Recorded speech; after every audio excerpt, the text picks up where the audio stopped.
আবহাওয়া অনুকূলে থাকায় দিনাজপুরের ঘোড়াঘাটে ভুট্টার বাম্পার ফলন হয়েছে, তবে কাঙ্ক্ষিত দাম না পাওয়ায় হতাশায় ভুগছেন কৃষকেরা।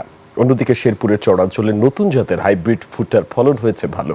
জাতটি খরা সহনশীল ও লাভজনক হওয়ায় দিন দিন জনপ্রিয় হচ্ছে কৃষকদের মাঝে। দিনাজপুরের হিলি এবং শেরপুর প্রতিনিধির তথ্যে ভিডিও চিত্রে ডেস্ক রিপোর্ট।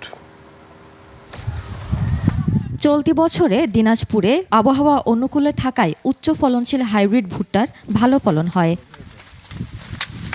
তবে বীজ, সার, সেচ ও শ্রমিক খরচ বেড়ে যাওয়ায় কাঙ্ক্ষিত দাম মিলছে না। লোকসানের আশঙ্কায় কৃষকরা। কিছু জমি মাপজোক হয়েছে, তাতে দেখা গেছে 50 মণ ফলন আসছে। সরকার যদি ভারত থেকে আমদানি না করতো, আমাদের দেশের ভুট্টা দেশে থাকতো, 2টা পয়সা আমরা বেশি পাইতাম।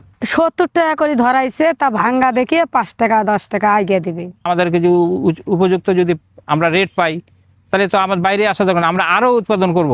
আমদানি নির্ভরতা কাটিয়ে উঠে কৃষকরা কিভাবে লাভবান হন সেই লক্ষ্যে কাজ করছে কৃষি বিভাগ। আমরা কৃষকের সব ধরনের সহযোগিতা করতেছি, যাতে কৃষকেরা লাভবান হয়। আমরা সেই লক্ষ্যে কাজ করছি। এদিকে শেরপুরের চরাঞ্চল এখন ভুট্টার সোনালী হাসিতে ঝলমল করছে। উচ্চ ফলন ও খরা সহনশীল নতুন এই জাতের বাম্পার ফলনে দিনে দিনে হয়ে উঠছে কৃষকের আস্থার ফসল। এই চারটা গত বছরে ভালো ফলন দিচ্ছে, গতবারের চেয়ে এবার আরো ফলন ভালো দিতেছে। কাঁচা মাপলে মনে হয় 50 মণের মতো আসবো, 50-55 মণ।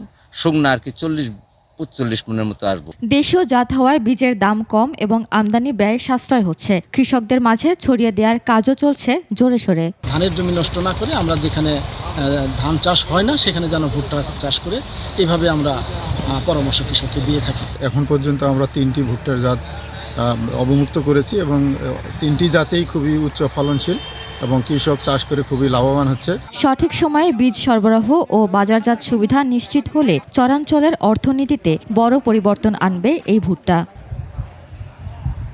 উপমা রায়, ডেস্ক রিপোর্ট, 21 টেলিভিশন।